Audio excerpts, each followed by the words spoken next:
Welcome back to the passenger terminal in Amsterdam. From all around the world and from all around your breakout sessions, you're back with us now, and we are closing the conference, the Alzheimer Europe conference, with our last segment, and we are very happy that you are still joining us. Thank you, musicians, because for you, we're singing and playing Rosa Lozica and Clemens Blachiere. And the first comment on the chat is, love the lady's voice. 13 votes for that. And the other one says, great musicians, love it. So that's a good start. And we're very pleased to announce that they will play more music for you 2 times in the end and in between discussions. You will hear more from them. So that is lovely. I want to welcome my co-host, Jean-Georges, there you are again. Good afternoon. I'm fine. We were all dancing in the studio with the musicians. So that's sure that we were dancing in the panel as well. You were dancing, right? Absolutely ready to go. And I hope that everybody at home or in the office is dancing as well. So no, we're fine. The weather's beautiful. River Eye is still very empty. Usually tourists come in and the big cruise ships, they spit out travelers to go into town. And now it's just people traveling from north to center and some ships that give us the things we need. That's all. It's quiet. Yeah, okay. Absolutely. And can you believe that we've come to the end of this conference? We have another hour and a half, and this is going to be over. Yeah, no, I can't believe it. So what I think is that for you, time went very fast, right? Absolutely. It was an action and information-packed 2.5 days. It was, yes. So people have been very active on Twitter, right? Yeah, let's have a look at the latest Twitter statistics. If you could have the slide with the Twitteratis. So this, just to let you know that we stopped counting at 2 o'clock, so there's probably a number of tweets that we have still missed. Yes. But we reached 5,100 at 2 o'clock this afternoon. Over 22 million impressions. So people that saw the tweets around the conference. Wow. So really something that worked very well. Yeah. And I just wanted to single out 3 of the tweets that I've seen. Yeah. And one is really talking to one of the kind of key objectives of our organization and of our conference. This is a conference that is not just about people with dementia, but it is a conference with people with dementia. And you can see here the Irish Dementia Working Group that singled out 3 of their representatives who took an active role within the conference, and they are very justly proud of that. Yeah. We're also going to touch on some of the policy elements later on here in this panel discussion, but also there's a tweet here about the Austrian dementia strategy, and they're really trying to challenge us about what our images of dementia, and they have this kind of photo. What is the tweet name of that? It's Chris Bintner. Oh, yes. Yeah. Eine von beiden hat Demenz. So basically saying that these 2 women, one of them has dementia, but they let us guessing which one of the 2 is. And the main thing is, there's 2 women that are enjoying life, that having a nice time together. And for an outsider, sometimes it is difficult to know which one of the 2 has dementia. Yeah, that's very good. Yeah. The middle one is just a bit of a silly one, because we talked about cats and dogs of people that are watching the conference. Some people that don't have pets have plans.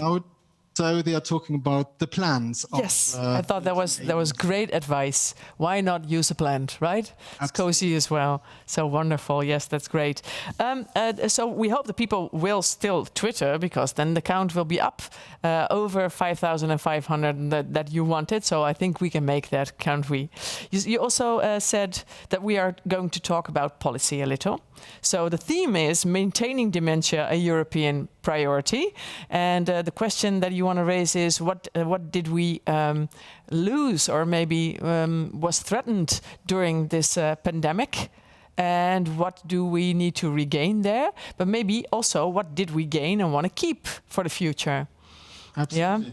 And I really think it's, again, this is one of the kind of conferences we listen to medical issues, we listen to care issues. Yep. We talked about the societal impact of dementia, but we have a really fantastic panel here this evening, which talks about the policy implications of dementia and how we can make sure that dementia is recognized as a priority, how we lost maybe some of the momentum that Yes. we had because of COVID-19. Yeah. And what can we do to regain that momentum Exactly. going forward? We're going to talk to them about that. But first, we want to ask you something, or we would like you to participate in another poll, please. A question to you. Let's see, which of the following key initiatives and milestones are you familiar with? So that's good to know. Also good to know for our speakers. Is it the G8 Declaration on Dementia? Or is it the Global Dementia I've lost my speech. Maybe you should say it. Yes, the Global Dementia Observatory. Yes. There's really some words also. Neurodegenerative disease research, which we will have. Epidemiologist. Also a difficult word. So yes. Unfortunately, yes, I know. Are not that easy. The joint actions on dementia funded by the Health Programme, the IMI or the Innovative Medicines Initiative, and the European Alzheimer's Alliance. Yes. So let's see. Which one of these are familiar to our audience? All right. So the World Health Organization is, yes, and also their plan on dementia. So that's good. Good to know. Let's see. The Alzheimer's Alliance also as well. Not a lot for the IMI. We have a very knowledgeable kind of audience because they've heard of the Global Action Plan on Dementia of the WHO. A lot of them have heard of the G8, some of the European Alzheimer's Initiative, the JPND, European Alzheimer's Alliance. So we have a good audience. We might be asking some very tricky questions to this panel later. Yes, that's exactly what we hope that they will do, because we have a panel here and we will be discussing matters. But please interfere and send in all your comments, all your questions, because we really want to know what you want to know. That's what we're here for. So introducing our honored guests here. Maybe, Jean, you can tell us about Maria Carrillo, but before you do so, we would like every viewer to, while you're listening to the introductions, please fill in our next poll, because then we can ask our panel later for some comments on the results there. What do you think now, before we talk to them, what should be future priorities for European action on dementia? Could you please make a choice there? You find the answers there, and then we will see the results and ask this panel what they think about the results. Okay, let's start with Maria Carrillo. So, as I said, we have an absolutely fantastic panel here today. We have Maria Carrillo, who is the Chief Science Officer of the Alzheimer's Association, which is the biggest non-profit funder of dementia research in the world. We have Dan Chisholm, who is the Program Manager for Mental Health at the WHO, so the World Health Organization, but the regional office for Europe. We have Nils Dahl, who is the Senior Policy Advisor at the German Federal Ministry of Health, and he's in charge or coordinating the German National Dementia Strategy. We have Nicoline Tamsma, who is a Policy Officer at the European Commission at the Unit for Health Promotion, Disease Prevention and Financial Instruments at DG Santé, so the DG that is looking after health at the European Commission. And last but not least, we have Charles Scerri, who is the Chairperson of the Malta Dementia Society. He's also Vice Chairperson of Alzheimer Europe, but most importantly, here is today as the national focal point on dementia for Malta. So a lot of knowledge and expertise in this room. Yes, Malta is here as well. That's what we know. So you are. So what's the town in Malta you're in? Yeah, can you hear Charles. Yes, you can. Yeah. Yeah, because I'm getting some messages that my internet connection is unstable. So if you can hear me, I'm in Nsida. I'm in my office at the moment at the University of Malta, because I work here, and it's still very sunny, I have to say. Good. You also answered the question about the weather. You've been paying attention. Lovely. So let me see. So Maria, where are you? Yeah. Everybody asked everybody. I asked everybody. So I preempted myself. Yes, very good. Very attentive. Maria, so where are you? I am in Chicago, Illinois right now. I see. And the weather? How's the weather? Or is it dark? Very wintry, because really? Very typical Chicago weather. Oh, really? Okay. Good to know. Thank you. And Dan Chisholm, where are you? I'm in Copenhagen in Denmark. Yeah. And the weather is? Well, what do you think? It's great. And I wish I was in Malta. Yes. Yes, we will. After this, we will all be joining you in Malta, right? Yeah. And of course, let me see Nicoline. Where are you? Goedemiddag, hello. Hello, you are here. I'm like Jean, I'm in Luxembourg. Oh, you are? I am, yes. There's a part of the commission is in Luxembourg, and so is our unit.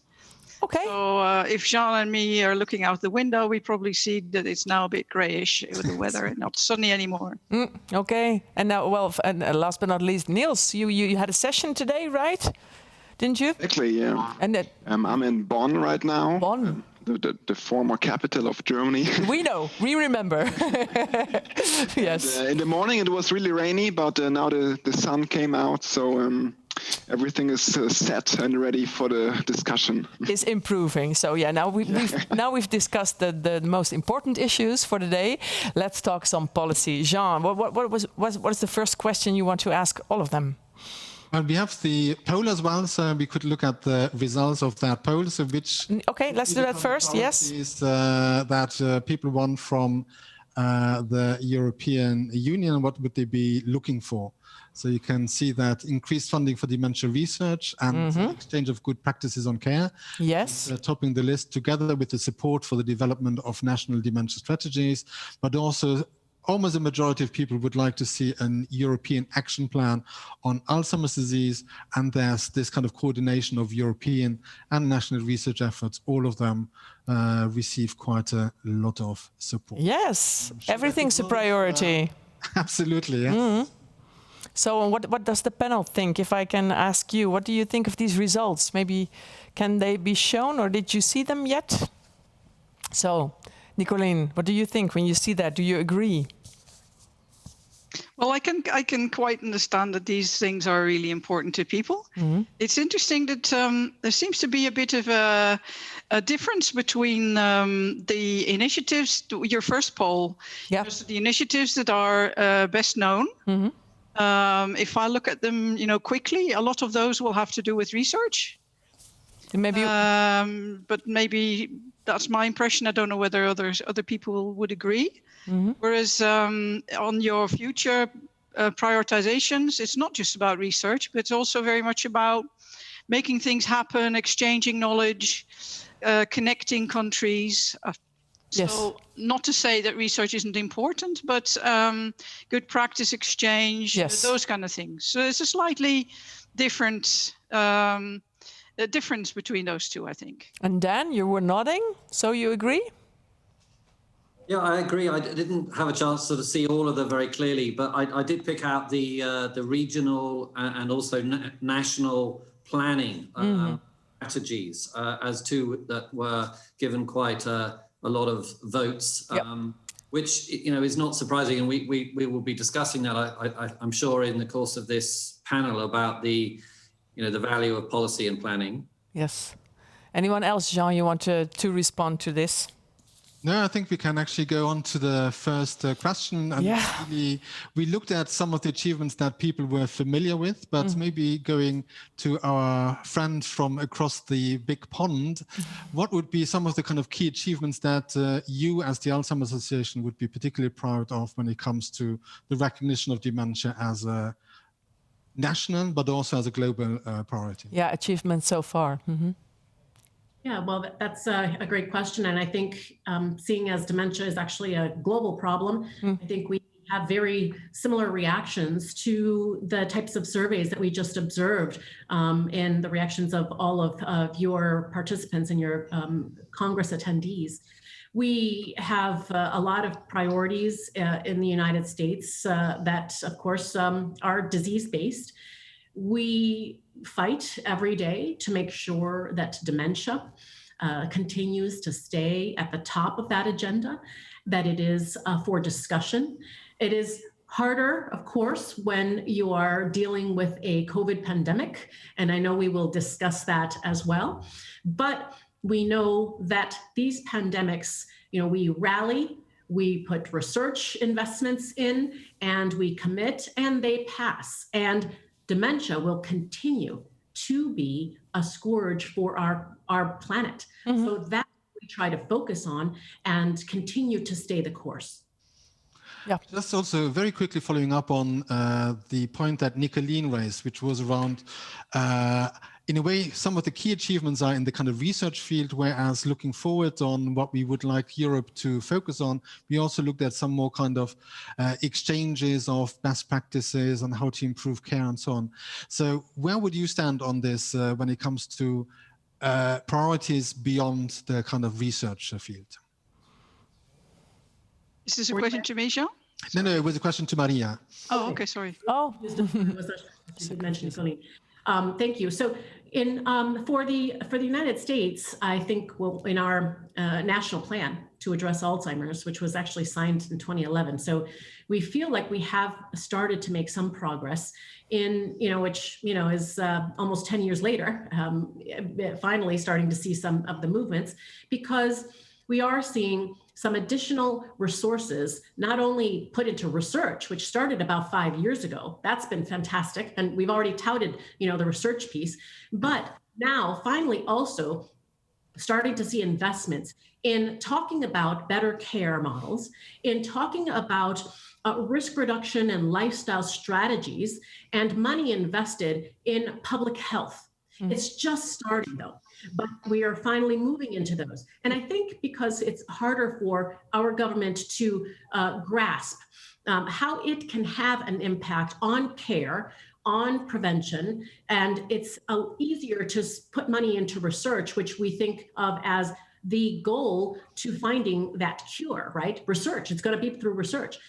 But we can't forget those that are still living with dementia today, their care partners, which for us is over 5 million Americans and 16 million caregivers. So that's really been I think a little bit of a harder battle, but now finally starting to see a change. Okay. I think Europe is ahead of us in that, because I think Europe was better than we were. Were they? So Nils Dahl, you are coordinating Germany's national dementia strategy. So what would you say your achievements are so far? What are you proud of?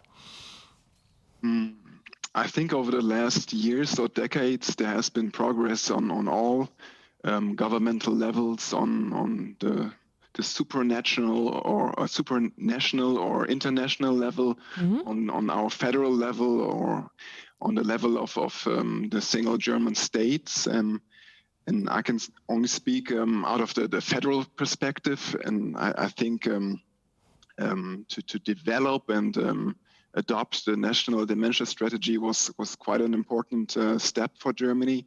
What did it change? Overdue. What did the strategy change? Well, it has just been adopted in July. So that might be quite a signal in these times as well, so that this topic still remains a priority for the federal government. That's important, I think. What will it change? I can't really say at the moment, but we have already started the implementation of the strategy. So we started a dementia awareness campaign. I think that's really important. Yeah. We have started some research projects, and we have started cooperations to foster exchange between care sectors, between all involved actors and everything. Okay, we're not trying to concentrate on one single dimension, but on all of it. Areas. A complete strategy. Thank you so much. A question in between, just I think maybe for Nicoline or Maria, find out if you want to answer this. It came in.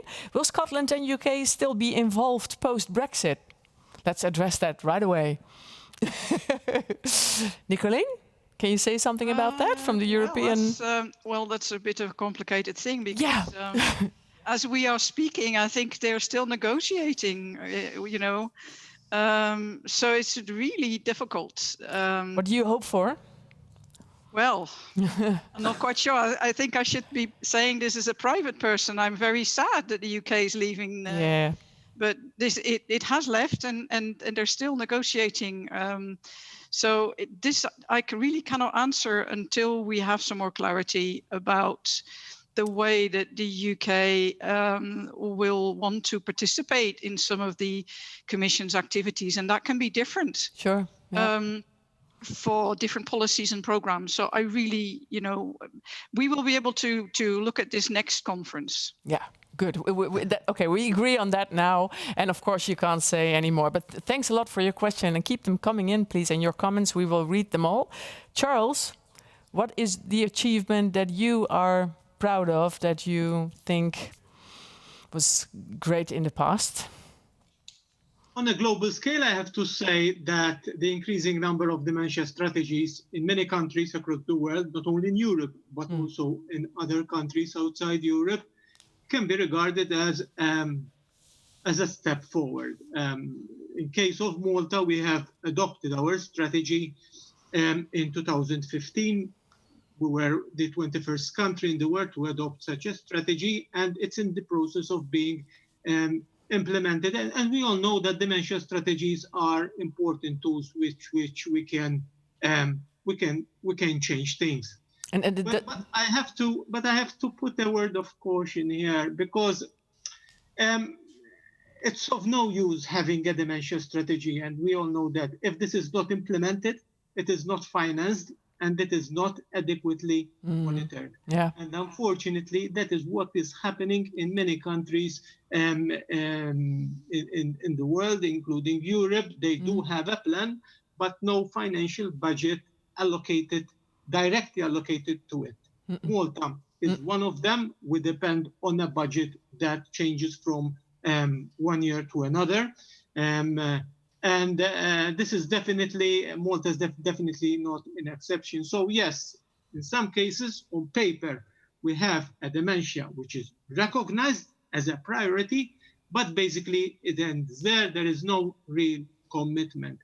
Another achievement that I have to stress upon is that the voices of people with dementia in these last years have become stronger, and even of their caregivers. I have to say, if I look back at what happened here in my country about 10 years ago, nobody really discussed dementia in the public fora. Nowadays, everybody wants to talk about it. I go to programs on television, on radio, everybody is phoning in. So stigma has been completely eliminated. It would be very difficult to eliminate it completely, but I have to say we have moved. It's moving. Recognition of dementia as it is. It's improving. So Dan Chisholm, would you agree on that on a world scale? Well, I would start by saying that there's been many achievements that have been made over probably just over the last couple of days. If you think about it, the different contributions on innovation and research and policy developments, involvement and empowerment. That's nice. Parents and their carers.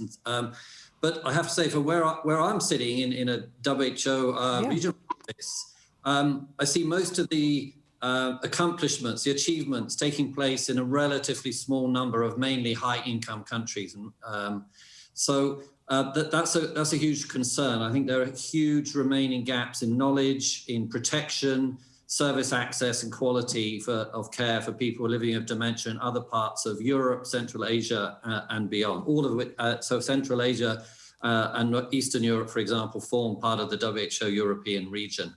In terms of, achievements that I would point to, I think the WHO Global Action Plan on the public health response to dementia is one of those. It's significant, I think, because it not only does draw attention to dementia as a global public health priority, but also sets out an agreed set of objectives and action areas, targets and indicators and so on that all countries can collectively work towards. Now, as exactly as Charles already said, it's only as good as its level of implementation. So I think another important point I'd like to make here is that you need tools to help countries move from policy to action. In fact, we have a number of those tools for the different action areas. What kind of tools are you?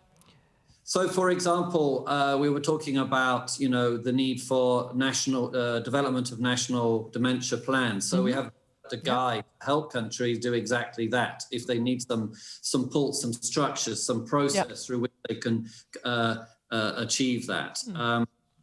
Other tools would be, for example, an online training for dementia carers called iSupport. And then you saw one of these other frameworks called the Global Dementia Observatory. So that's WHO's knowledge exchange and monitoring system, so that we can collectively see the impacts or the changes that are taking place over time as countries do develop policy, develop services. So we can collectively, track success and achievement. So these are some of the tools that can help move from intent to actual meaningful impact on the ground. Yeah, very clear. Thank you. Jean? Just also to follow up on that, because I think we should be justly proud on some of the kind of achievements that we've made. But unfortunately, they are very patchy when it comes to countries or even sometimes within countries. We have not been able to progress at the same time, at the same rhythm in all countries and in all jurisdictions. So, but unfortunately, in addition to that, we have now had a COVID-19 pandemic. Mm-hmm. And maybe one of the questions I have to the panel, and maybe we can start again with Maria. How much has our progress now been stopped or halted because of the COVID-19 pandemic? Yeah, that has, in the United States at least, which is right now also heating up again, had a significant impact. Not only, of course, on those that are living with dementia, who are actually more vulnerable because of their age and perhaps because of their other comorbid conditions, but also because there are even bigger challenges than most face for those that are living in assisted living communities or other residential care situations. That in the United States in particular, because perhaps we have more of those facilities, has been a place where we have seen the biggest impact. That means that loved ones cannot see their loved one because they can't visit them. There are very strict rules. And this increases the isolation and the depression that a person with dementia can feel when they don't have access to their loved ones. On the other side of it, we have felt that this is that the pandemic, and have seen in our own funding that this pandemic has actually very much halted in some places and slowed in others research. And this includes basic science research. Many labs were closed. Many colonies of animals in the United States had to be euthanized because there was no one there to care for the animal. And that's a setback, months, even a year of a setback. In clinical trials or even observational trials, people could not access the centers. And so some had to pause, some had to get creative about how to continue to assess the participants in the trial or get their medication. So this has been a significant setback, and also the dollars that are going to be needed to restart, because things are going to have to be separated, staggered for the social distancing. Things are going to have to be purchased for PPE and protections of people as they do start to come back into the clinical trial. So this has been a very significant change for us. Yeah, absolutely. A question also to Nicoline, because I almost feel that in Europe, there has been a recognition at an EU level that health is not a nice to have issue, but it should absolutely become a priority. Could you comment a bit on how the kind of role of health has been viewed differently since from before the COVID-19 pandemic to after? Has there been progress, or are we also talking about mostly regression in that field? Well, overall, you can say that COVID has, of course, been a game changer in the sense that it has put health in the middle of many things. And you could also see it, of course. Our commission, a new commissioner von der Leyen Commission, had just more or less started work right in December, and so they had just about found their feet, and health. I mean, if we're talking European Commission, of course, there's colleagues that work in research. So a lot of people, when they think of Europe and dementia, they will think about research. So that's not where I work. I work in DG Santé, which is the health ministry of the Commission. And that's because Europe has a very small role in public health, not a lot of powers. It's always been a bit of a small size issue. And suddenly, we found ourselves in the middle of many things, and our commissioner was talking to all her colleagues. And so, and so was the president. I mean, I think President von der Leyen has embraced health and many issues around COVID. So it has been a game changer, but it's also, my colleagues in Luxembourg, we actually do have the colleagues that work on pandemic preparedness, and they have been working flat out. And some of my colleagues in my unit were asked to help. So we had to drop everything. So in sense of did it of course, it changed our work tremendously in many different ways, but we have also been trying to keep up delivering the other things. I mean, there will be, presentation of the Europe Beating Cancer Plan at the end of this year, which is also relevant for dementia. I mean, there's quite a lot of European initiatives in health and elsewhere that might not be particularly about dementia as such, but they are relevant for dementia. But maybe we can talk about that when we talk about future. Yes, let's. Yeah, so lots has changed, and it's been a major game changer. It is. There's one thing that maybe I would like to add, and that's, I feel, I don't know whether other people recognize this, that COVID has also brought the less sexy elements of the health system more to the fore. Right. Mm-hmm. We're more aware of what's happening in nursing homes. We're more aware, even though, very sad things happen, but there is more awareness that this is also part of our health system, that, community care is happening, that carers are, under enormous pressure. So there's negatives and positives, I think. Thank you. So I have a few comments. Somebody says it's so sad to hear about the animals, and hopefully this will have an effect on laboratory ethics in the future as well. So there's a light on it as well. And let me see, this could be for you, Dan, regarding the World Health Organization's Global Observatory. Would it be an idea to involve Alzheimer associations in this survey and ask their opinion on the progress, because paper is patient and we are not? What do you think? Okay, it's a good question. Yeah. So, the GDO, as it's called in short, has a number of objectives and functions. So one of them, as I said, is a kind of a monitoring tool, so that we can see what is happening in and across countries. Oh, yeah.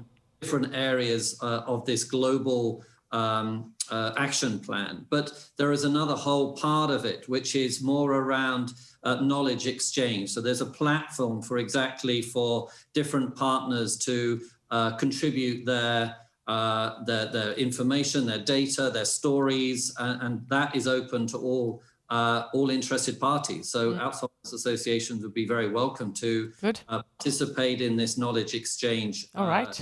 Activities. There's a plan. That's good. That's a good idea. So you can include that. Nils, what would your answer be to the question of how the progress has been impacted in a good or a bad way by COVID-19? I think I can only confirm what Maria and Nicoline already said, that our work has been impacted in numerous ways by this pandemic.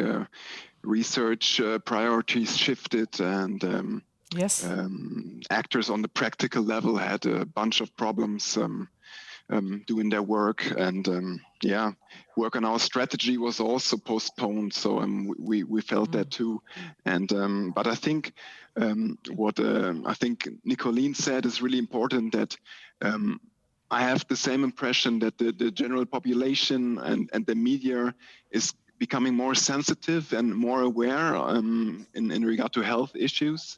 And that might help in the future to gain momentum and to put dementia on the global on the front page agenda. Yeah, I can understand. So somebody responds here, Charles. Maybe you can respond to that. COVID has been devastating, of course, that's clear, but also moved a lot of initiatives forward that would have taken years to get agreement for in other times. You agree? I see. Oh, of course, I do agree. COVID was not all negative. I have to say, it's not only research that has been affected, as Maria pointed out. It's not only the progress of many dementia strategies that had to be that slowed down actually because people were not meeting, stakeholders meetings were not taking place, etc. But I do get, but there's also another negative element I have to say that no one mentioned, that the pandemic had dire consequences on the fundraising activities of many Alzheimer associations across Europe and beyond. And we all know that many associations depend on such an income in order to continue developing their services. And that was hugely impacted.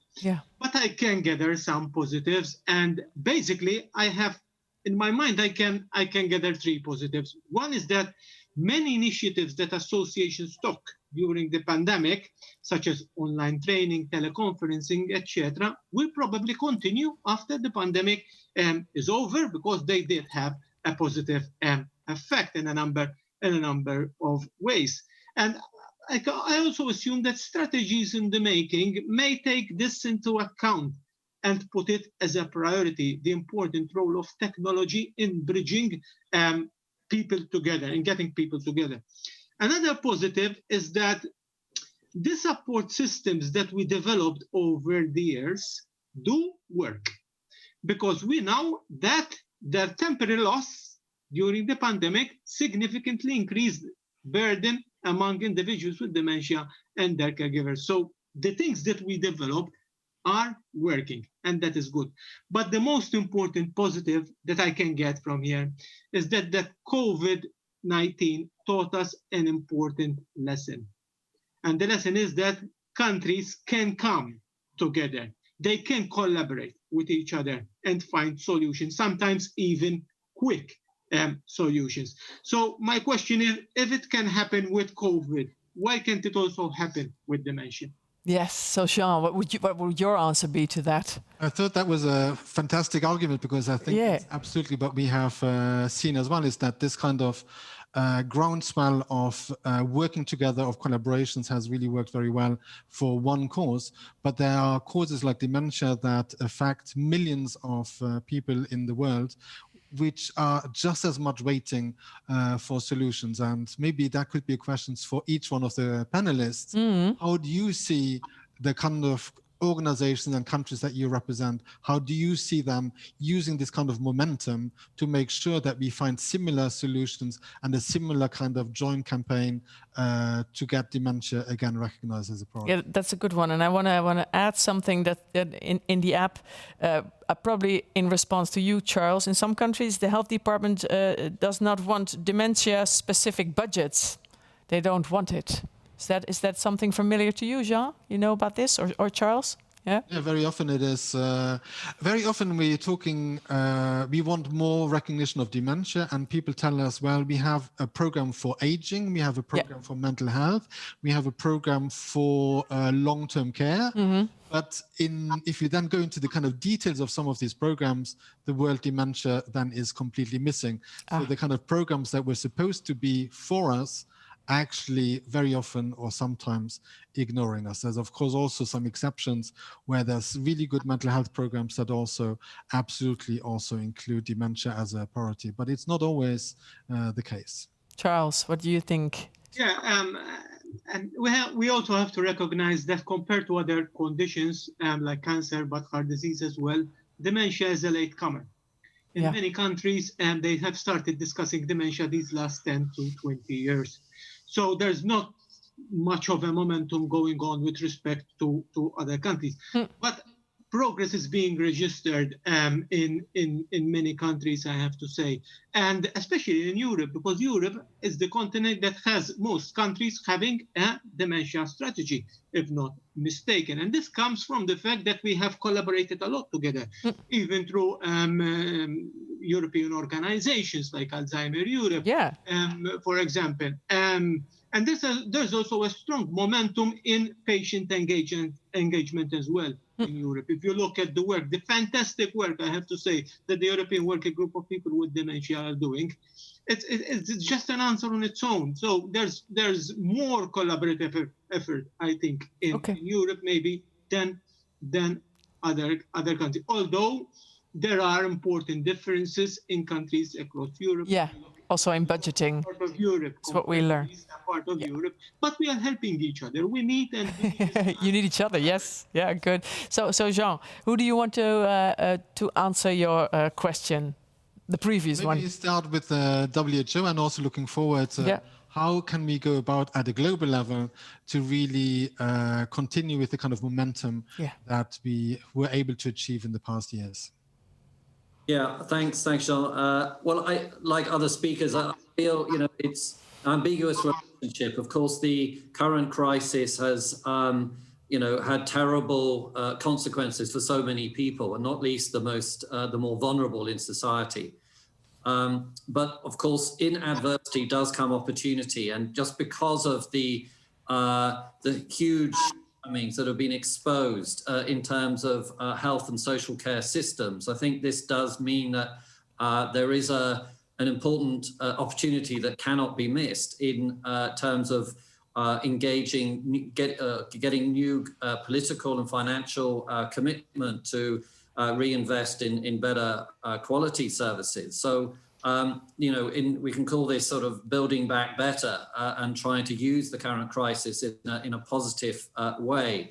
Many of the survey, we did a survey in across 20 more countries in a lot of different long-term institutions, and found, of course, how they were responding and what were the challenges, but also how they were trying to address it.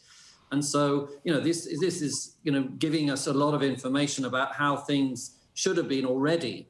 And what the COVID-19 is just providing the kind of strongest possible motivation to expedite and ensure that the implementation of these issues around communication, around appropriate infection prevention and control, about having appropriate staff capacities, in for example, care facilities, are given the proper resources that they need to ensure good quality care. So I feel that is one set of learnings, and there is that opportunity. And then there are particular kind of initiatives. We for example, in the regional office have a new opportunity, a new initiative, which is a coalition of partners working in brain health and mental health to come together and try and address these issues of stigma, misinformation, bringing better quality care to the community, and a steady move away from institutions, and of course enhancing the policy development and investment in these areas. So that is something that Alzheimer's Europe, of course, already we are working closely with. They have official accredited with the regional office of WHO, and many of the other partners and who are part of this conference are very welcome to participate in this coalition moving forward with, and of course international partners like the European Commission, OECD. Of course, also be part of those plans. Yes, so, thank you. Yes. Yes. Yeah. Jean. You can definitely count on our support, Dan. So we are very happy to support that kind of coalition building with the kind of broader community and move on the kind of areas that you mentioned. Can I please add a comment for now, and then we move back to your question later? Somebody wants to draw attention to a specific group of people and asks how can Europe be sensitive to inequalities in how certain groups are more affected by dementia and COVID-19, like ethnic minorities with dementia, but their voice is not represented in the current policies. Yeah, who? If you want to respond, please nod. Yeah, Maria. Well, I think it's not a secret that in the United States, those that are most affected by COVID in particular are the same that are at a greater risk for dementia. And it's probably in Europe as well, right?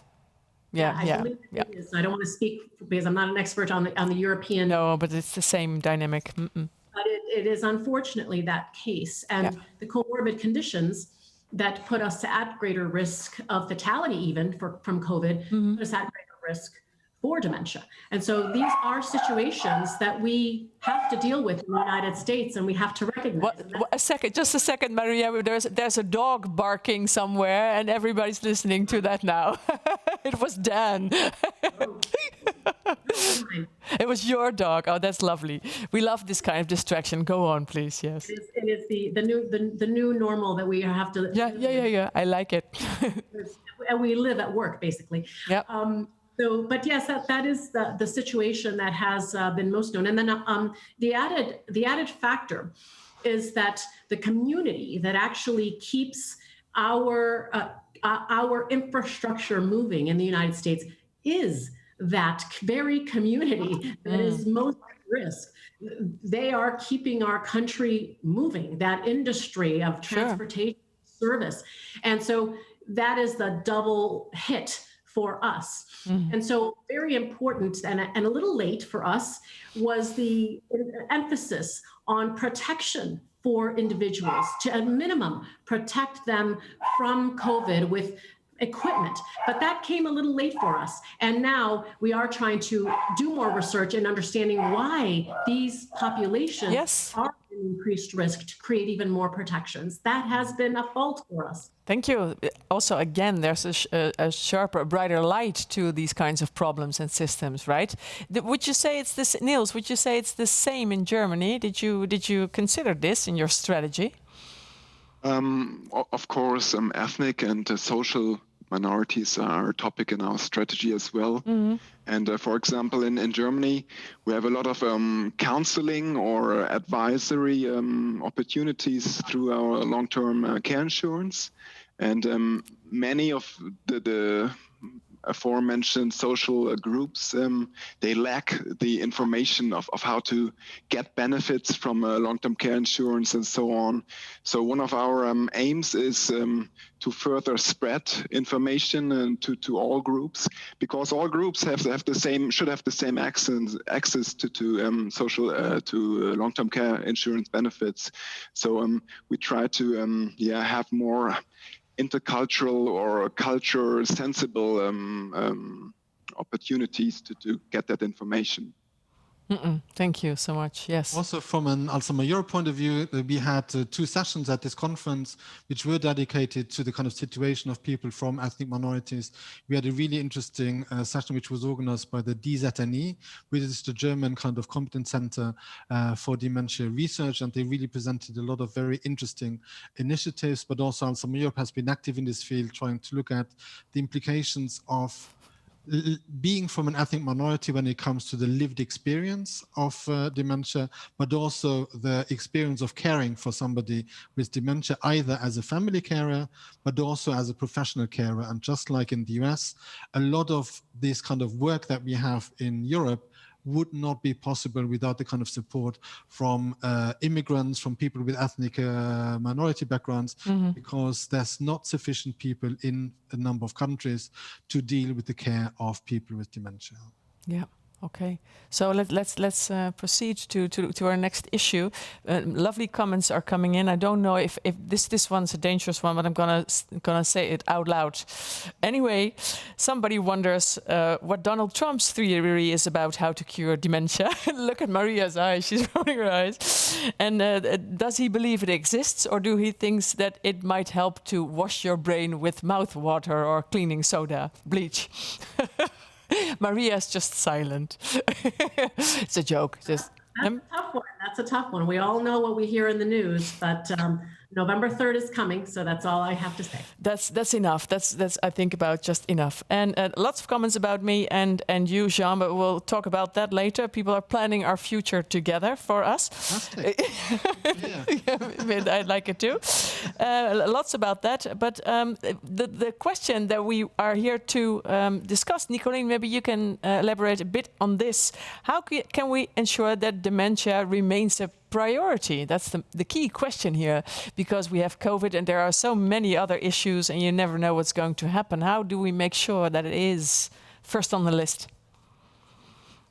Yeah, well, let me first say just going back a little bit to before the question popped up about the Black and ethnic minority issue, which I think is really important, by the way. Yeah.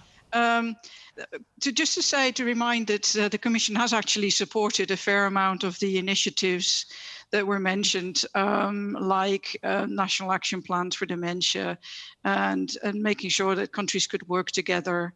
And I think it's interesting because it is not so visible. We're also supporting Alzheimer Europe, and all of this starts, of course, as is the case in Europe very often, with bits of paper that give us the possibility to prioritize something, because in Europe, member states are responsible for healthcare and organization and financing. So we have very little to work with. But so just to remind that actually we did, I think in the past 10 years, we have been able to support quite a few initiatives and make sure that countries could work together and develop these national action plans and also exchange good practice. And that last bit is where, looking ahead to the future, I mean, DG Santé, which is the part of the Commission I work in, what we can do is we can support member states in learning from each other. So at the moment, there is not so much oomph for very disease-specific work. No, exactly. But, well, I can understand that when you advocate for a very specific issue, then that is maybe not such good news. But there is, we can support member states, and if member states find dementia really important, then we have a step in. And also, we can support the exchange of good practice. We have a portal on good practices, and I've had a look how much good practices in the field of dementia are on this portal, and if there's only 5. So to start with, I would really like to invite people that have expertise in that field to share the expertise and the practices on dementia. That's important because when, I mean, there's a difference between these two words. So let's say if the member states decide that they want to prioritize dementia as an issue for cross-national learning, we have good practices to go back to. So this really is a call for all of you, but primarily, I think for European and national actors that know where the good practices are, that we do more sharing in this respect. So then the last bit is about, I think I've said that before, look at where the chances are. There is, I mean, we were just talking about equality. There is a lot of things happening in European areas that maybe don't have the dementia label in terms of health policy, but they are relevant for dementia. So work that we've done on integrated care. Next week is a big conference to round up 2 massive joint actions on integrated care, on chronic diseases, which will also look at integrated care, the cancer plan, of course, all the new work on research in Horizon Europe, other financial instruments. There's new work on the well-being of older persons. There is lots coming out. It doesn't have that little dementia label. All right. So that's the way to look at it. Glass half full. Well, of course, I can understand you want a full glass, but at the moment there is, and if I was Jean, I would do exactly the same. Sure, of course. But that's at the moment, this is where we are, but there is plenty of opportunities, I think, to do things in the future that will advance work on dementia. Thanks. Can you understand, Jean? So I really like the imagery of the glass being half full. Yeah, and the sticker. I absolutely agree with you that as an organization, we would like to have a full glass because we really feel that this is a disease that affects so many Europeans that it really deserves not to be an afterthought in some of the kind of programs, but should be a full dedicated priority. We also absolutely recognize that an awful lot has already happened in our field, and we just need to keep on working with our allies in the European Parliament, where we have lots of them. We also have a European group of government experts, so people from national health ministries that meet with us twice a year.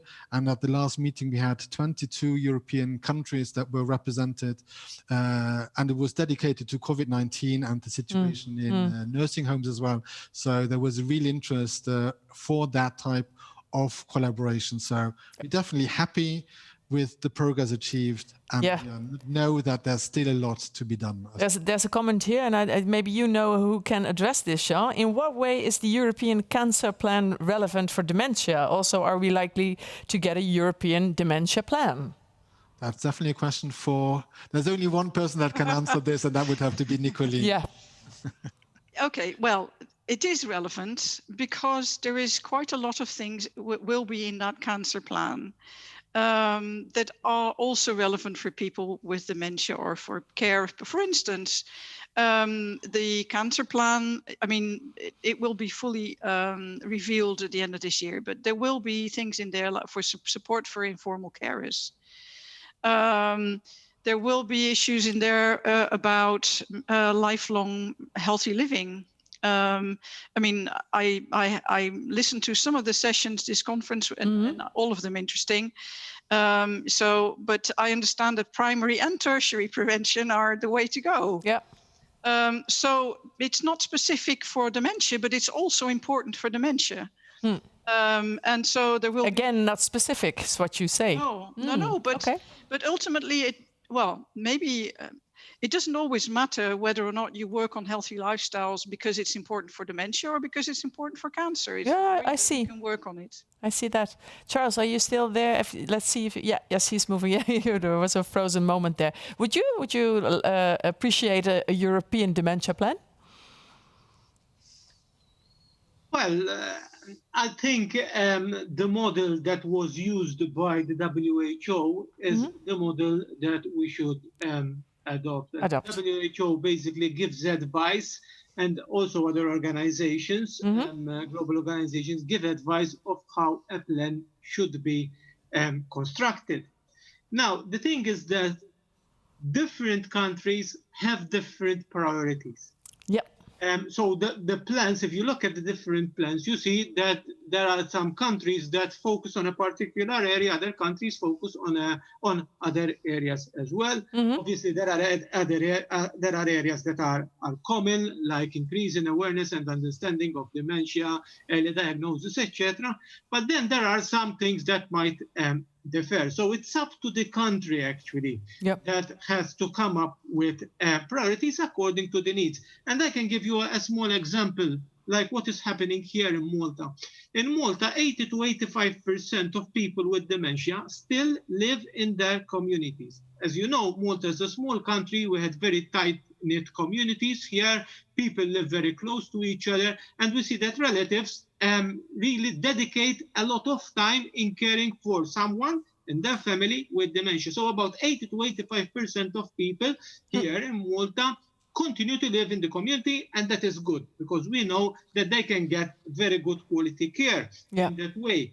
So we focus a lot on helping people in the community. So our strategy is based, some of it is based on that particular priority of providing services that are run in the community, not only for people with dementia, but also for their caregivers. But it's not applicable for the other countries, you say? You think every country is different? Maybe it will be less than a priority compared to other priorities that they may have. Yeah, it's possible. Yes, thank you so much.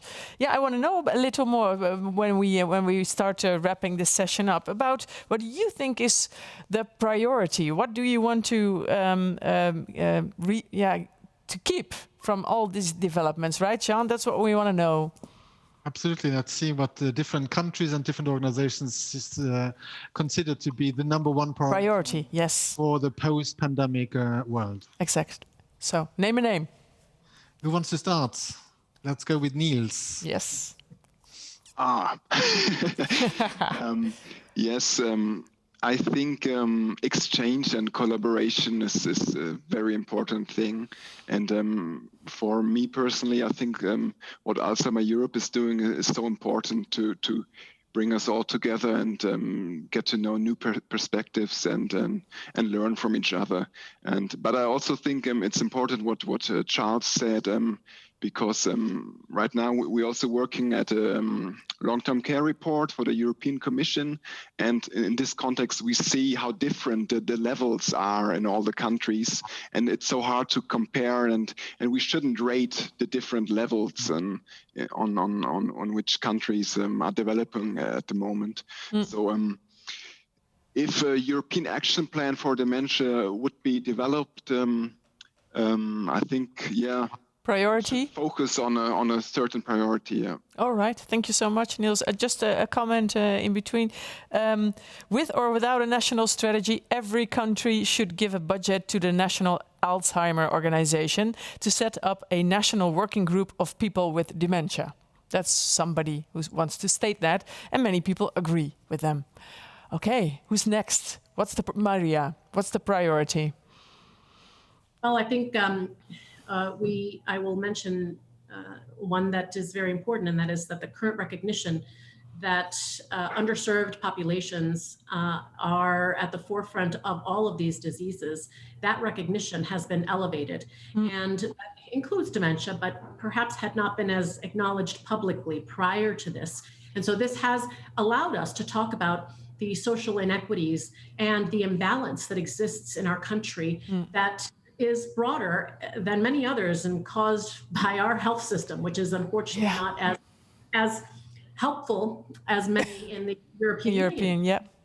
But that has been very helpful. And the other comment I'll make is that the silver lining is, in addition to that recognition and hopefully the action that will come, is that we have also recognized that telemedicine is not as scary as we thought. True.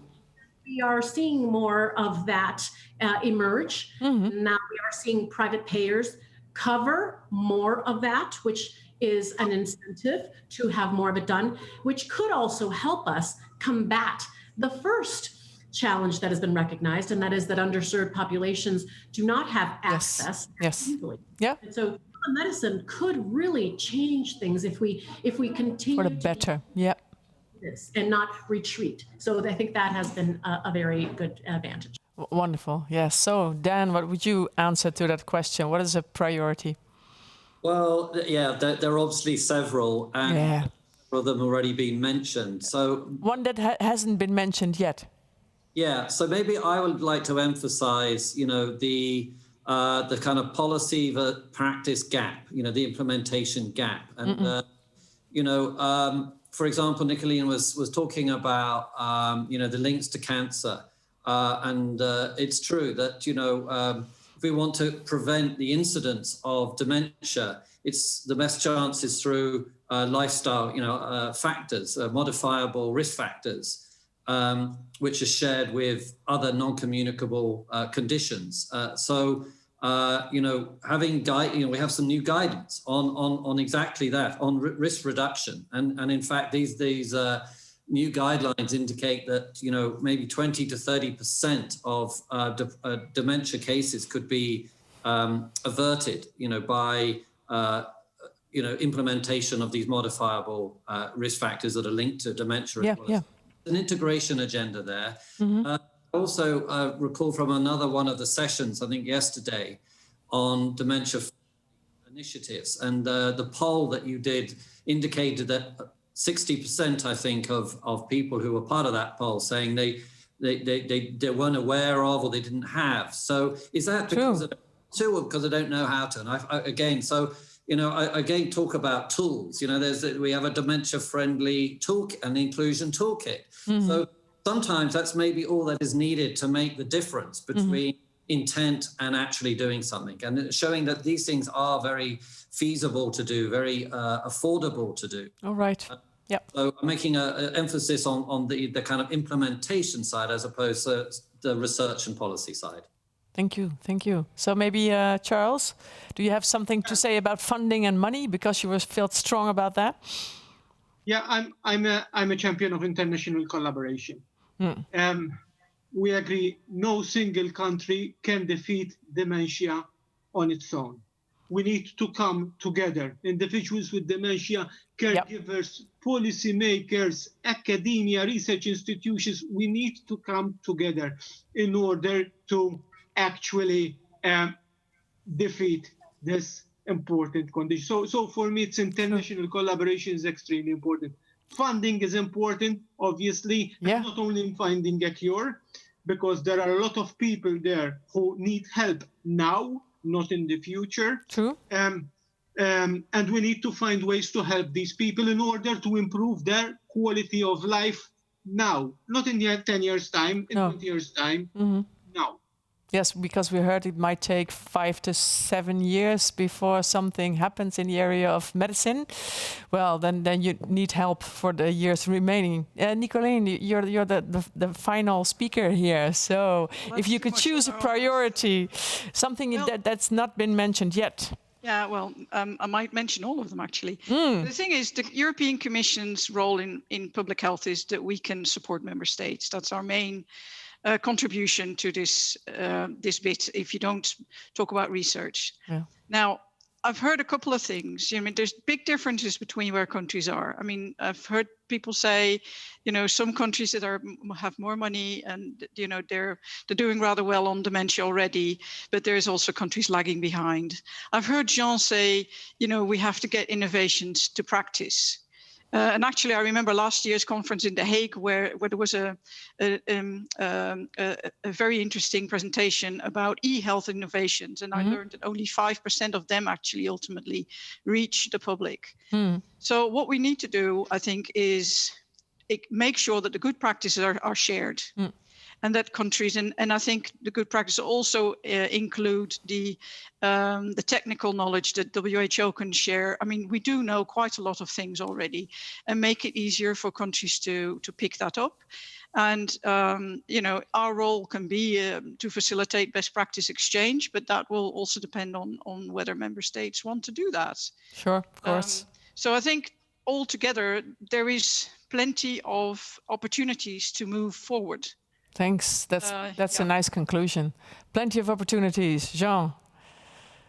It's really difficult to listen to all of these kind of fantastic suggestions and ideas, because what I found particularly useful is that nobody said that we should just go back to the situation that we found before the pandemic started. Because even before the pandemic started, there were a number of things that were fundamentally wrong in the way that we were looking after people with dementia. Sometimes the kind of nursing home situation was really quite appalling.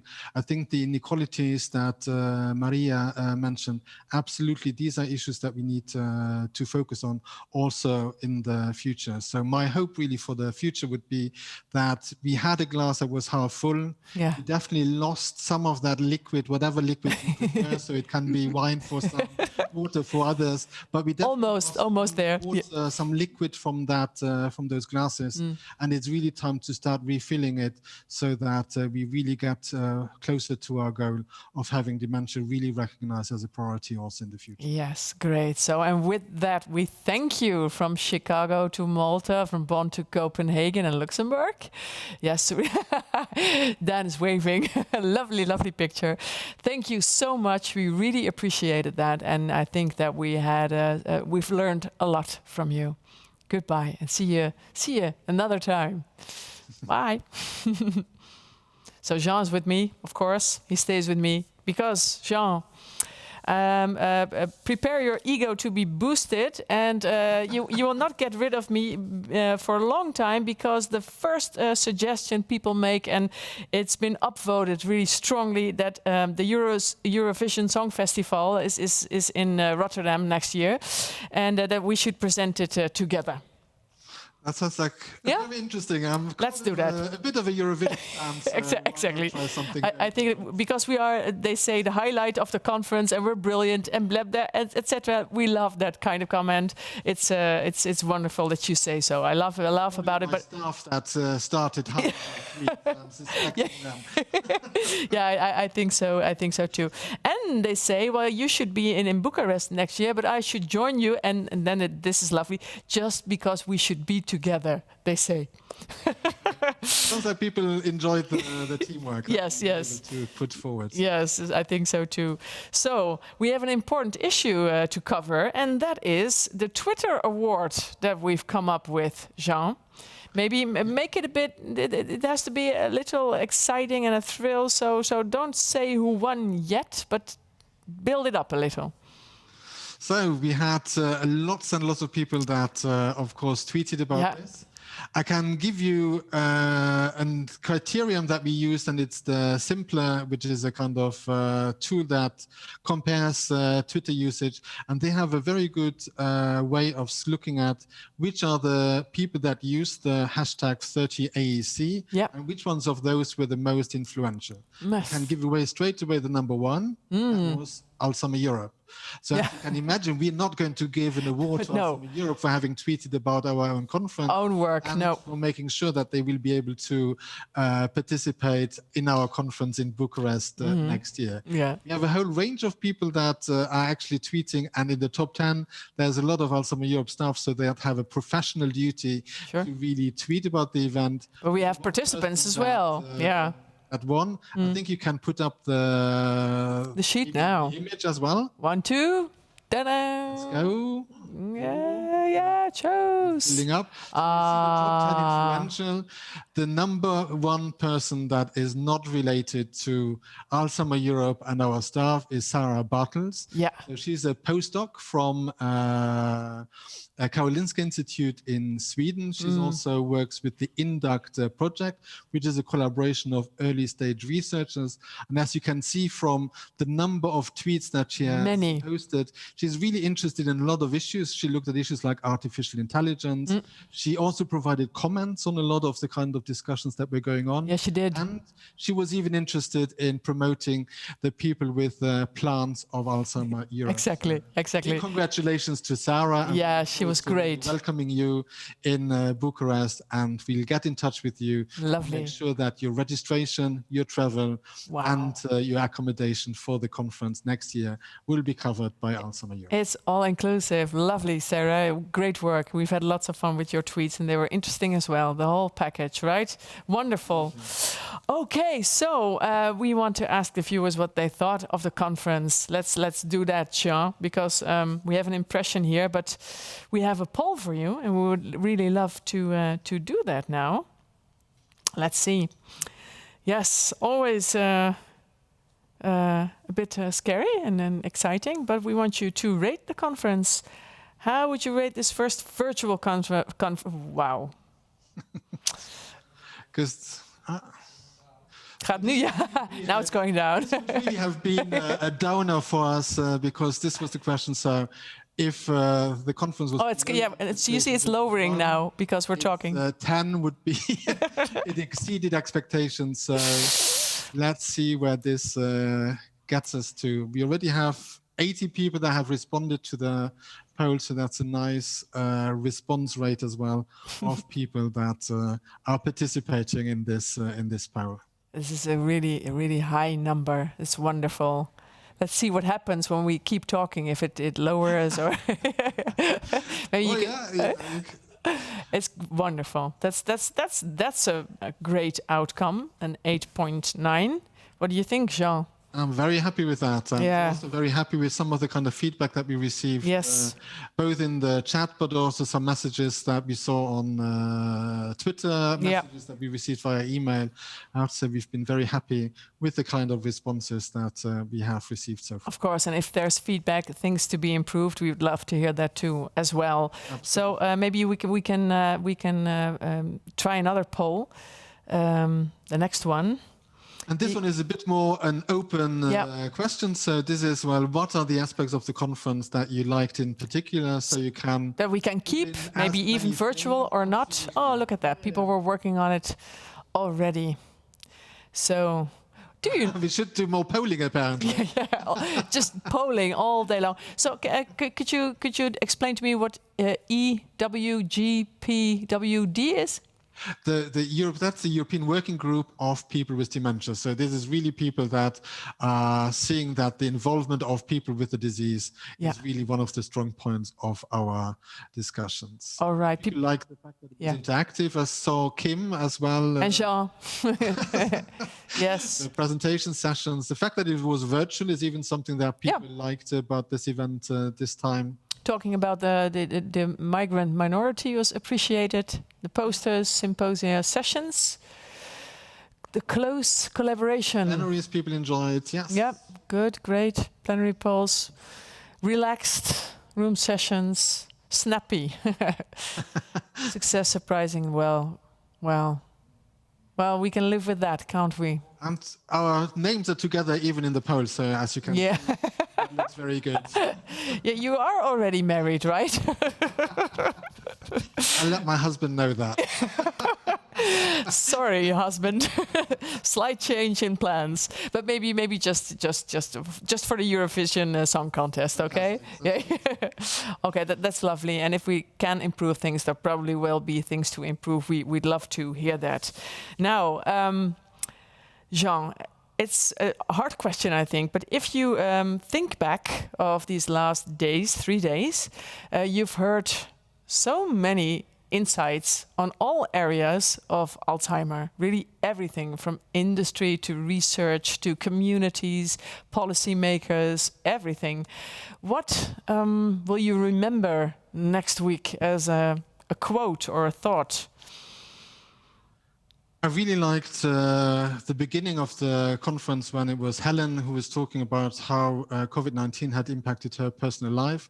And what she talked about was, well, she enjoys walking her dog and she puts on her lipstick and she goes out. So it's put on the lipstick. To get on and continue living our lives, making sure that we continue involving people with dementia, that we continue caring for each other, and that we continue this kind of great movement that we have started. Yes, that was the main thought. Healthy living, I heard, the development of medicine, but not as rapid as we would hope. People collaborating, governments collaborating, probably. Also Nicoline's point that we should be proud of the achievements. This class is half full, but we need to get it absolutely full in the coming year. So that's definitely something that I'll take away from this conference. Our work is not over. The conference not at all. will be very soon, but there's still an awful lot of work to be done. Yes. Yeah. So that was really beautiful. And also I will remember small acts of kindness always help. That's something that we all can do, right? Okay. Yes. Later on, Eva Holmerova will end the session, but before we listen to her, we want to take a short break and make you enjoy the music. So I can see if our musicians are ready, and then, yes, they are. We'll be back in a second. Well, my friends, the time has come to raise the roof and have some fun. Throw away the work to be done. Let the music play on. Everybody singing, everybody dance. Lose yourself in wild romance. We're gonna party, caramba, fiesta forever.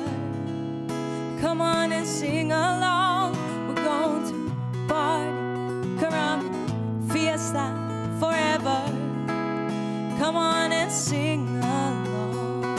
All night long, all night, all night long, all night, all night long, all night long. People dancing all in the street. See the rhythm all in their feet. Life is good, wild and sweet. Let the music play on. Feel it in your heart and feel it in your soul. Let the music take control. We're gonna party, caramba, fiesta forever. Come on and sing my song. Night long, all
And I hope that you've been dancing in your room or in your office or wherever you are. Who could better say farewell and make her concluding comments than Eva Holmerova, Chairperson of Alzheimer Europe? There you are, Eva. Thank you. Did you dance to the music? Yes, of course. Of course you did. Down. Sitting down. Yeah, of course, yes. So how have your days been? Fantastic. Yeah. I enjoyed them. Lovely. Okay, so go ahead with the concluding comments and your farewell to everyone. Thank you. Thank you. Dear friends and colleagues, when we had to take the decision in May to postpone our annual conference in Bucharest to 2021 and go fully virtual, I have to admit that the whole board and I were not sure how quickly and how well we would be able to adapt everything to this new virtual world, and what the experience would be for speakers and attendees, but also for Alzheimer Europe as the organizers of our first virtual conference. Mm-hmm. After these past 3 days, I'm sure that you will all agree that we had absolutely no reasons to be concerned that time or worried. What a great and interactive experience it has been. We had some outstanding plenary sessions with great exchanges with the attendees and some interesting discussions between the speakers. A big thanks is due, of course, to our amazing Master of Ceremonies, Kim Kopis, and as well to her co-moderator, our very own Jean-Georges, who has grown during this conference into a real professional. Sure. And I only believe that at least next 2 years, he will keep his office as Executive Director of Alzheimer Europe and will not accept invitations of major broadcasting companies.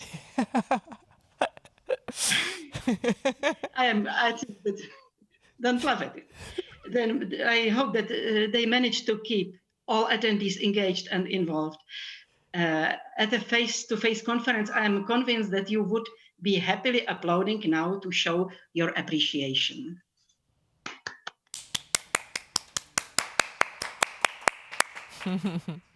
But apart from the energy and enthusiasm they provided, they also made sure that the keynote speakers gave answers to the many questions that were posed by the audience. And what a talented and outstanding group of speakers and experts did we have. It is simply impossible to sum up all the key messages of the past 3 days. But I was particularly struck by the importance paid to involving people with dementia as full partners in our research, service planning, and policy developments. Thanks very much to them. The COVID-19 pandemic was also referenced in many of the presentations and our discussions. The impact of the pandemic on the dementia community has been profound, but we also learned to adapt and learn from one another in a very short time. Let us hope that some of the promising initiatives on how to better use, for instance, assistive technologies and communication technologies will stay with us even after the pandemic is behind us. And I hope, and hopefully we will also have learned to react more quickly to significant health threats, such as this virus. We should be able to use these lessons to provide a more adequate response to dementia challenge in our aging population. And I think that it is time to make dementia a European priority and keep it at the top of European public health plan and programs. And I think that it is important to think also about our planet that needs our help and our care. And only in a healthy planet we can live our healthy lives. So we have also to do something against the climate change, and I believe that we can do. Our different parallel sessions were equally an inspiration, as were close to 100 posters and 60 quick oral presentations, which you could watch at your own time in the on-demand content. In the coming weeks, we will also upload the different presentations from the plenaries and parallel sessions so that you can watch or rewatch those you are most interested in. The conference platform will remain open until the end of the year. So you will have more opportunities to catch up all fantastic presentations you may have missed, and they will not be lost for you. Alzheimer Europe has learned some important lessons whilst preparing for this virtual conference. We all hope that we will meet again face-to-face in Bucharest next year, but we will make sure to keep some of the virtual elements as well, because they have proven to be useful, so as to allow attendees to connect from home for some of the plenary sessions, as well as to view posters submitted for the event, and so on. As with all conferences, this one has no exception when it comes to the importance of the teamwork. We are incredibly grateful to the health program of the European Union, which supports this conference, as well as our sponsors Biogen, BB Dayak, FPA, and Roche. And of course, the collaboration with Interdem has been always special and very, very useful. Also with the European Academy of Neurology, Neuronet, and Virtual Brain Cloud. There are another examples where the conference was better because of the great presentations and sessions organized by our partners and partner organizations and their projects. But more than anything, the success of this conference is due to the many people who worked behind the scenes. Kim and Jan may have been public faces of this work, but behind we had the fantastic teams of Alzheimer Europe and live online events who made everything appear to run so incredibly smoothly. Great thanks to them all. From our own team, I want to single out Gladys, Cindy, and Chris, who ensured all the abstracts, speakers, posters, and presentations were included on the conference platform, and who were supported by Angela, Anna, Diane, Kate, and Owen on the conference days as technical support and moderators, as well as the fantastic outreach we had via our social media. Last but not least, Stefania and Grazia provided much needed financial and administrative support in the run-up to the conference. And from the live online events, I want to single out Marcel, Helmi, and Gerrit for all the preparations before and during the conference, as well as Sibren, who was a Zoom coordinator extraordinaire during the plenaries and parallel sessions. Please pass on our thanks to all your colleagues and collaborators, because it is not possible to name you all. We are incredibly grateful to all of you, and of all of you deserve a resounding round of applause. A final note of appreciation goes to the amazing musicians who welcomed us early in the morning and before our plenary sessions. What a great way to start a conference and serious discussions. They will also be here at the end of the conference, so we will have been your first and last impressions of this year's event. Thanks so much to Stefan Gösebröck and Julia Rusanovsky on the first 2 days, and Rosa Lozica and Clemens Blaquier today. You made this a very special and memorable event, really. It is with a lot of pride and full of new ideas and knowledge that I now declare the 30th Alzheimer Europe conference officially closed. And I would like to invite you to the next year's 31st Alzheimer Europe conference, Building Bridges, in Bucharest, Romania. Thank you very much. Thank you.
November, Jean, next year, November, in Romania. That would be great. We've been thanked a lot, but it might be nice to close, have a look at all these men here working there. Eva named them all, almost. We also have Elwin, sound, and Sander, director. And Lucas is behind the camera, so you cannot see him, but he is there. What's left to say? I think that we should close and listen to some music. I was honored and happy, and it was so much fun. And it's true what Eva said. We were in front of the camera and all, but the real work is done somewhere else, and you are connected to so many wonderful professionals and contributors. Thank you, Jean. What will your closing words be? Just also a very big thanks to everybody that worked behind the scenes, and to you, Kim. It was a real pleasure and fun as well to collaborate with you. So let's see what kind of offers we get for you. Yes, from the broadcasting. And because with that, goodbye to everybody. I cannot live without you anymore, and I would wish you all the best. Stay with us, because the musicians will play a little more, and then we can listen to the music and have a drink somewhere in the world. Thanks so much, and goodbye. And the sponsors, of course. We thank the sponsors, yes.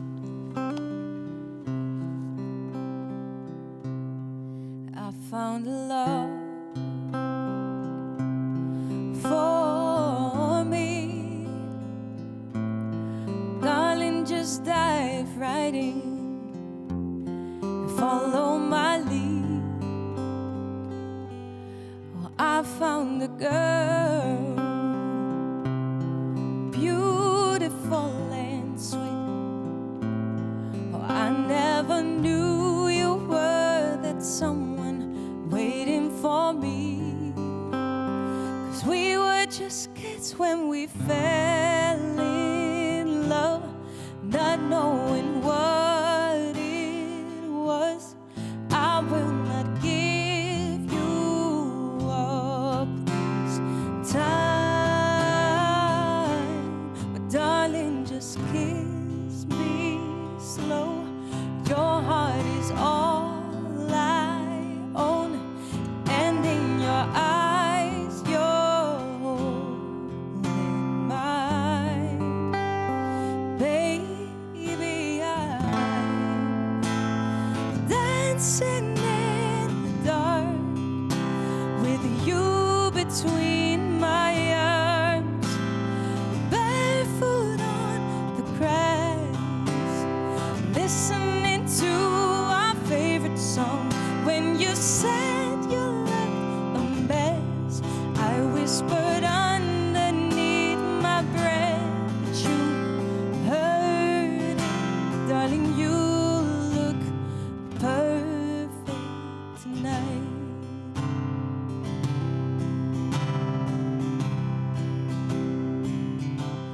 Well, I found a woman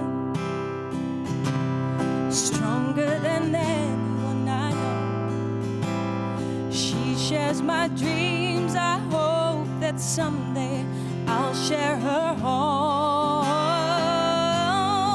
I found love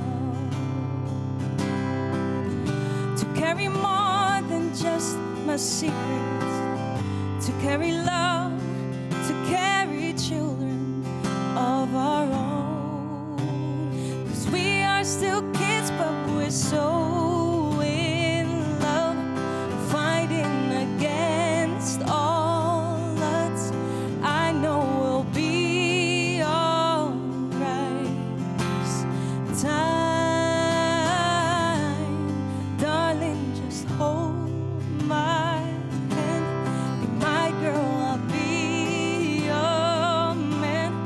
I see my future in your eyes, baby. I'm dancing in the dark with you between my arms, barefoot on the grass, listening to our favorite song. When I saw you in that dress, looking so beautiful, I don't deserve this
bankje omarm?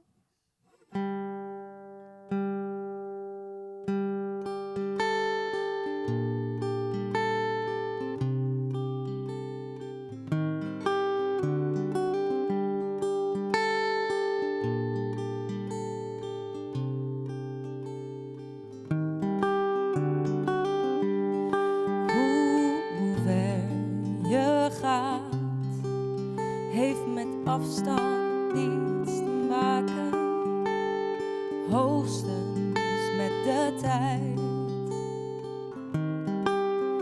En ik weet niet hoe het komt dat ik weg wil, maar het treft me hard en zuiver en het houdt hardnekkig stand.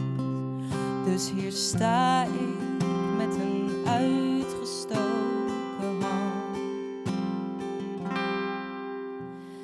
Lief, ga dan mee en omarm me,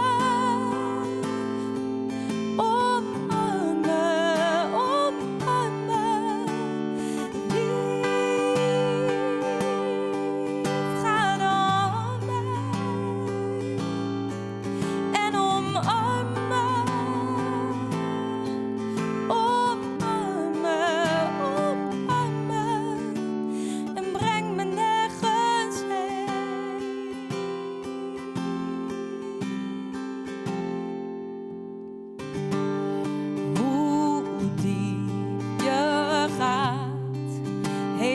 Denken niets te maken, hoogstens met een wil. En het voelt alsof ik weet waar ik heen ga. En het leidt me in het donker en het spot met mijn verstand. Hier sta ik met een uitgestoken hand. Lief, ga dan mee en omarm me, omarm me, omarm me. Lief, ga dan mee en omarm me, omarm me, omarm me en breng me nergens heen.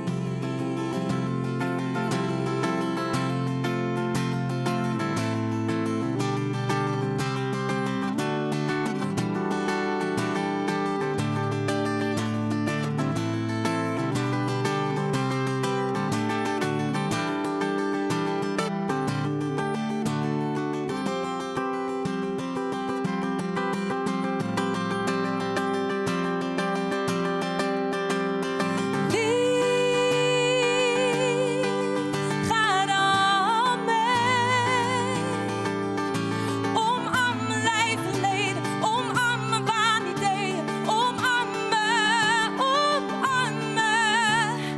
Lief, ga dan mee, omarm heel mijn verleden, omarm mijn 7 zeeën, omarm me, omarm me en breng me nergens heen.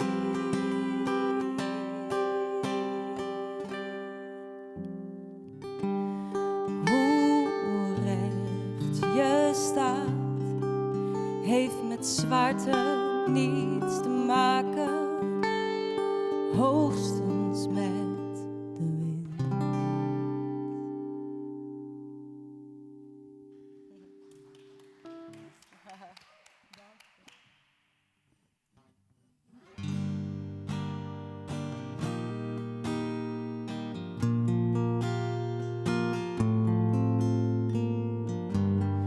What would I do without your smart mouth? Drawing me in and you're kicking me out. You've got my head spinning, No, kid, I can't pin you down. What's going on in that beautiful mind? I'm on your magical mystery ride, and I'm so dizzy, don't know what hit me, but I'll be alright. My head's underwater, but I'm breathing fine. You're crazy and I'm out of my mind, 'cause all of me loves all of you. Love your curves and all your edges, all your perfect imperfections. Give your all to me, I give my all to you. You're my end and my beginning. Even when I lose, I'm winning, 'cause I give you all of me, and you give me all of you.